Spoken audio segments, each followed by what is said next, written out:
Oh man, what a crappy day outside. I think this is just the Arctic Circle's way of greeting us. I thought the Arctic Circle would be tropical, honey.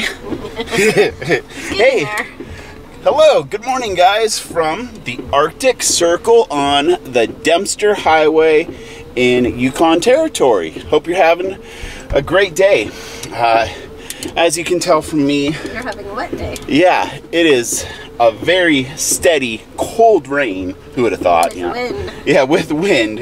So just dumped the cassette toilet, kind of took out the trash, all that kind of good stuff. Since it's a pretty crappy weather day, and filming outdoors and all that stuff is pretty much not gonna happen, we decided to talk about something and invite you to join us on this journey to the Arctic Ocean. So we're gonna share 20 things that we hated about full-time RVing. We want to be sure to invite you to check out the rest of this journey. You can see that we're at the Arctic Circle on the Dempster Highway. We are doing a 10-day overlanding journey from Seward to the Arctic Ocean at Tuktoyaktuk in Canada. And you'll find a playlist with all of the videos from this series on there. Also, be sure to check out our new website, www.hisandhershub.com, for more educational information and just more of his and hers. Well, I know that hate is a pretty harsh word, and it's probably the reason why you clicked on this video. You know, we're not trying to be negative, but after spending over 4 years, or give or take, on the road, there's just some things that have driven us absolutely crazy. And on our journey today, we're getting on the Dempster now. We are going to give you some highlights from our life on the road, and we're going to show you some highlights from today's muddy journey.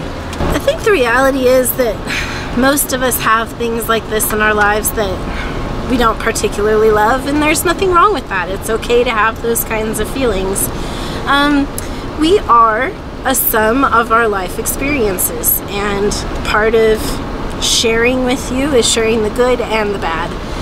I think it's also very safe to say that most of these things we're going to talk about exist in all forms of travel, overlanding as well, and probably home life too. For continuity, we're going to break this down into 5 sections: boondocking, campgrounds, drivers, RV life, and the people. Starting with boondocking, let's just jump right into number 1. Man, we wish there were more free and safe places to park for the night when traveling from point A to point B.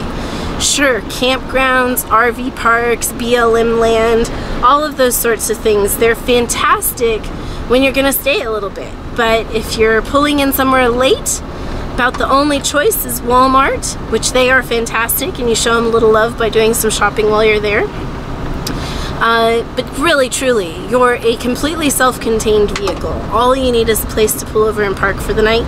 It would be wonderful to see the development of some additional places for folks to safely and legally do so. We're definitely not alone in this one. We hate trash. You know, you find the most amazing boondocking areas and you find trash. You know, shot up barrels, shot up bottles, toilets, just junk. And we find that in the United States, less so in Canada, but definitely present at the boondocking sites in Mexico. So it's easily solved. Just pick up your damn trash. Okay, number 3 might make us sound antisocial. Maybe it's just us, but I want you to picture this. Beautiful BLM land. You pull in early afternoon, gorgeous views of the desert, it's quiet. Come evening, you can hear the coyotes howling in the distance. And there is ample space around you, and nobody else is there. Until someone pulls in with their RV and parks right next to you. Like right there, right next to you. Seriously, like, they start putting out their awning, they put all their crap out, they start making a ruckus. There is so much space. Go park somewhere else. Well, next up, and I know that half of you folks watching this probably live there, but there are just not enough wild camping, boondocking opportunities on the east coast of the United States. I know the West is known for wide open places, and there are some gems on the east coast, but they are really hard to find, and a lot of times they are very much way out there, which many times is actually a good thing. But I'd like to see more boondocking and wild camping opportunities on the east coast. We are coming up on the Peel River Ferry. You can see it right out there in the distance, and we're about 8 miles south of Fort McPherson. I always get a kick out of driving onto ferries, and applaud Canada because these are all free over here. All right, and here we go.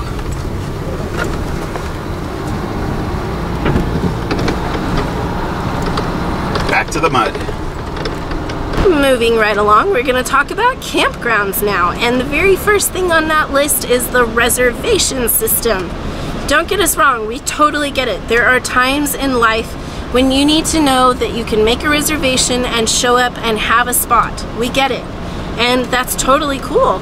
But the problem comes when it's a mismanaged reservation system, or what many of them have taken to doing is becoming 100% reservations. As Ben says, this really kills the spirit of travel, completely obliterates the opportunity for spontaneity and for being a little bit more nomadic in your approach. This is a real challenge in some states in particular, like California. You just pretty much can't plan on staying at any of the state parks. And it's really disappointing because there are so many beautiful places we'd love to stay, but sometimes, just like life means that you need to make a reservation, sometimes life dictates that you can't make a reservation. And if we left like 20% for those times, I think that we could have a much better balance of the system. I'll put a precursor on this one because there are a lot of amazing campground hosts out there doing a fabulous job of keeping campgrounds nice, but there's also a segment of them that are nosy, annoying, and power hungry. Yes, you know, they get all up in your business before you're even backed into the site, and come on, you know, chill out. I also, you know, want to share a little story. We had one campground host at Greenbelt Campground outside of Washington, D.C. in Virginia area. And we pulled into this campsite, and it was autumn. There were leaves everywhere. You could not really see where the campsite was. You just saw a picnic table. I pull in, and this campground host comes running over and says, "You cannot park here. You need to park on the macadam." You know, Rebecca and I are both fairly well-educated people of the world. Macadam. What the heck is that? So we pull out our phones, Google it, and it's like an ancient word for road surface. Like, come on, why do you gotta be so condescending? But you know what?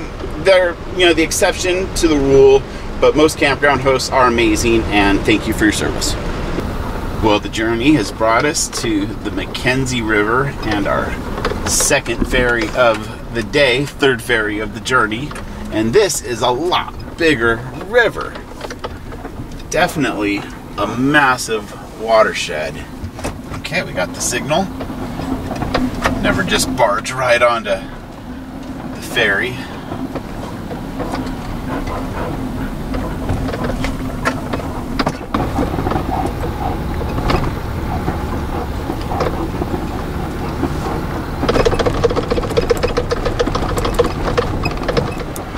Back to work, Denny. Yep. And it's muddy. Yeah. Next up on the campgrounds list, stop walking through my campsite. I paid for this space. I have dogs there. I might have children there. This is, by all accounts, my home for the period of time that I'm staying there. And you're being lazy and rude. Take the road and walk around. I'm just not sure where people got off on doing this. I mean, it seems common courtesy to me and something that you were taught as a kid, like don't walk on the neighbor's grass. Don't walk through the neighbor's yard. Well, the same pertains to campsites and campgrounds. It's just plain rude. You'll probably hear Rebecca chuckle a little bit in the background, but I have some pet peeves. And Really? one of them is I like to be level. And if you are paying for a campsite, well, damn well that thing should be level. If they are actually charging you money and they put up a little picnic table or something to make a campsite, level that sucker out. Come on now, just, I don't know, if you're paying for something, you really should get your money's worth. All right, this next one on the campgrounds list initially was a source of disappointment for us, and now we're just kind of annoyed and pissed off about it. And that would be the hours for jacuzzis in RV parks or hot springs at state-run, government-run public facilities. They tend to open later in the morning and close early in the day, like almost like business hours. All I can say is I think the people who run these facilities must not actually utilize them, because for us, we like to go have coffee in the morning and sit in the hot tub, or go have a cocktail later in the evening. We're Alaskans, so we're a little hot-blooded, but I think most people want to sit in a hot tub of water when the temperature is cooler outside. We were like at the top of that hill and Ben's going, like, that was familiar. Considering it's been like, well, I don't know, what are we going, like 8 hours working on this problem. Hey, Ben. There's Jason. How you doing? You got a fuel problem. Yeah, I thought it was a fuel pump, but it's not. All right. Well, we are going to stick around to see if you need any parts or if there's any assistance we can provide. Don't think I can tow this beast all the way to Inuvik, but can definitely help out in some way. Okay, next up on the campgrounds list, this is really more about RV parks. I haven't experienced this so much at campgrounds, but it's your nosy neighbors. The ones that when you move into a new site, they are all up in your business about your dogs and your generator and your this and your that and the other.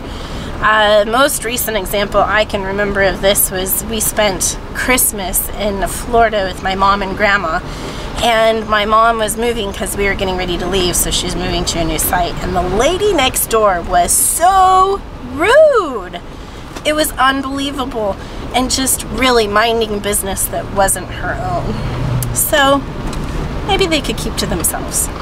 I know a lot of you guys are gonna be nodding your heads, but RV park Wi-Fi, it sucks. Yes, bring your own. In all of our travels, we have only experienced 2, off the top of my head, RV parks with really good free Wi-Fi. One was at the clubhouse at Peace River, Thousand Trails in Florida, but that was Wi-Fi in a clubhouse. And then the other was blazing hot Wi-Fi at Pismo Coast Village on the central coast of California. But yeah, just plan on bringing your own internet. The old truck is definitely getting a serious caking of mud, but the real funny part is this side, not so bad at all, but there is mud everywhere down there. Last up, when talking about camping things, national parks. I do not enjoy the experience of visiting national parks, and I do not quite understand why so many people get thrills out of visiting national parks. Our national parks in the United States are absolutely beautiful lands that need protection from, I'll just say, the man, so they don't destroy it. But also, there's so many people that visit these damn parks that there's so many rules to protect the parks from the visitors. It is an absolutely horrible, unpleasant experience. You know, people bumping into you. Let's get my selfie in front of the Grand Canyon. Let's rush to Old Faithful. It's like, come on. That's why we would just as well say no to national parks. Next section is driving, and we just have a couple of points here. The first one being other vehicles who won't let you change lanes, and this is kind of 2 scenarios. One, it often happens where you're driving down the road and roads merge and you end up in a lane that isn't the far right, and people won't let you get over. They keep whizzing past you on the right hand side. Most of the time RVs in the United States belong on the far right. And if they just let you over, you'd go where you belong. Second time that this happens is when lanes are merging or one lane is going away. And it's like this big race for everybody to get around the big RV that needs to move over because, well, this lane's coming to an end. It's very frustrating. You're a very large vehicle sometimes when you're an RV. Not so much the case for us anymore, but it had been for years. And they all act like they're running the Grand Prix to get around you before you move over into their lane. Very challenging. The second and last thing about drivers, and it hits really close to home for us because we live at the end of the Seward Highway, which is a gorgeous but absolutely dangerous highway to drive. And the problem mainly occurs when people pass recklessly. And a good chunk of the time, it's an RV holding up a line of vehicles. And I'm not saying RVs have to drive fast, but you know, you can drive whatever speed you want. Just use these things on your doors and maybe your windshield. You might even have a TV screen with a camera. They're called mirrors. Look behind you, because there's a pretty good chance you might have like a NASCAR race of people going 3 wide into a turn trying to get around you. And you know what that leads to? That leads to needless deaths on the highway. And it's not solely the person who is passing recklessly. They definitely share blame with the person refusing to pull over. And I'll tell you, I do not want somebody's blood on my conscience because I refuse to pull over thinking that I own the road and, you know, everybody else is responsible for working around me. That's not the way it works. We need to be aware of our surroundings, work together, look for opportunities to pull out. So if there's turnouts and pullouts on the side of the road, use them, guys, and help save a life. I think we just needed to come stand next to their truck because like 10 minutes and things started up. But no, it's brainstorming. Seriously, Jason and I were able to talk things out, and we, you know, back pressured a line and maybe a little booger out. But either way, the fuel system is they have dirty fuel. You're in luck. So far, so good. Yep. This has happened once before, and we made it up the hill. Ooh, it's muddy still. Yeah. All right, let's do this. Here we go. Well, they made it up the hill. That's the first start. Next topic up for discussion, life and people. And we decided just to merge these two because you can't really talk about one without the other. First off, and this one's particularly challenging for us because we work really hard, but everybody thinks we're on vacation. No, we're not. We work full-time just like everybody else. And then some. And then some. But we tend to work wherever we want and on our own terms. That's the only difference. Doesn't mean that we're on vacation or independently wealthy or that we don't work our tails off. As much as we would like to be that way, we aren't. In day-to-day life, we would much rather support mom and pop businesses than Walmart. But we travel a lot and we are on the go a lot, so that finds us in Walmart a lot. And part of the Walmart deal when you're on the go is paying it forward, so we happen to do a fair amount of grocery shopping at Walmart purely because it's there and for the sake of saving a lot of time. These next two items have to do with gatherings of RVers. And I think probably, at least for us, it doesn't really matter if they are large gatherings of RVers or just humans in general. We don't usually enjoy them too much. We prefer smaller, more intimate get-togethers where you get to know the people rather than getting to know what they know or what they have. Well, there's a certain segment of RVers that just take it way too seriously. It's not about the gear or the accessories. And people come across as know-it-alls and elitists. There's a behavior that we notice so many times at gatherings. It could be around the campfire example. Perfect example. Well, I have 200 watts of solar and 2 deep cycle back. I have 600 watts of solar and AGMs. Well, I have 1200 watts of solar and 600 amp hours of lithium. Come on. It's peacocking. Don't do it. Let's just talk about stuff. But this one-upping, it just really gets tiresome. This next one on our list is in particular my least favorite thing, probably about humans in general, but it seems to be particularly pronounced and intense when you put a group of RVers together, and that would be the formation of cliques. Be it the solar snobs who won't park next to the RVs with generators, or the families that go off and park by themselves, or whatever it is. It can be that they all have the same kind of rig or whatnot. And it's true that people who are in similar circumstances or have anything in common with each other will flock together, and that's fine. It becomes an exclusionary thing, and that is just terrible. I don't know what else to say about it. It's really sad to see it, and I don't know anybody that RVs who hasn't been affected by it, and it's a real shame.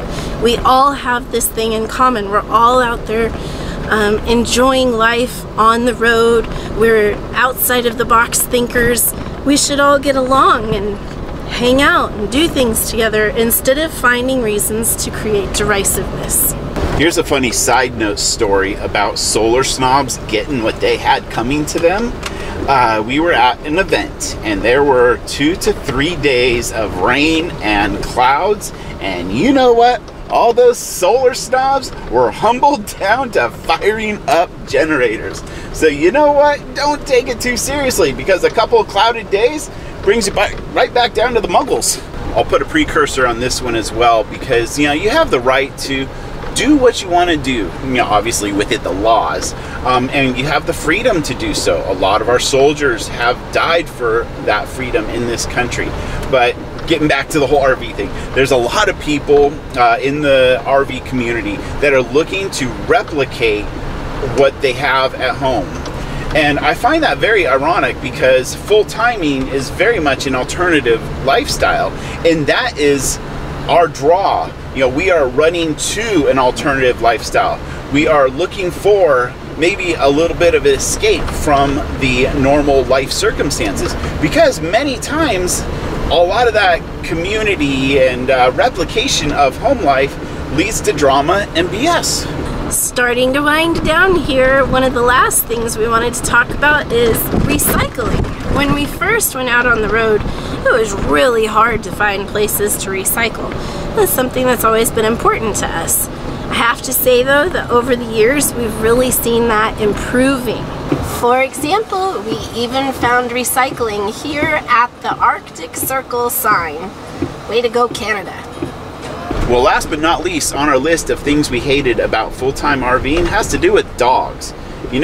Dogs are amazing. They are also a responsibility, and sadly, the owners are to blame for the ill behaviors of dogs. But you know what? If you're in a public area, keep your dog on a leash, and you know what? Pick up that dog poop. It's real easy. We literally carry around bags like this everywhere. We do laundry. Bags, dog poop bags come floating out of our pockets. Just, take care of your dog, hopefully with the same care and respect as which you would take care of your own child. Oh, gosh. It is about 11:15 local time, and we are done for now, but we are going to go grab a bite to eat with these guys.